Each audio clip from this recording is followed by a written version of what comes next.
আসসালামু আলাইকুম। আমি যে ভিউটি দেখাচ্ছি এটা হচ্ছে 300 ফিট। তো পূর্বচল 300 ফিট। যারা 300 ফিট গিয়েছেন তারাই বুঝতে পারবেন যে এখানকার গাড়ির গতি কত। তো আমি 300 ফিট গিয়ে দেখি যে গাড়ির গতি এত স্পিড, তো ধারণার বাইরে।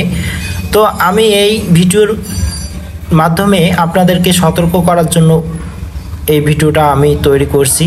তো আপনারা যারা 300 ফিট ঘুরতে যান অবশ্যই রাস্তা পারাপার সাবধানে হবেন, কারণ এখানকার গাড়ির গতি অনেক থাকে, তো কখন দুর্ঘটনা হয়ে যেতে পারে। তো এ কারণে অবশ্যই আপনারা রাস্তা পারাপার হওয়ার সময় খুবই সাবধানে, যেখানে জেব্রা ক্রসিং আছে আপনারা সেখানে রাস্তা পার হওয়ার চেষ্টা করবেন।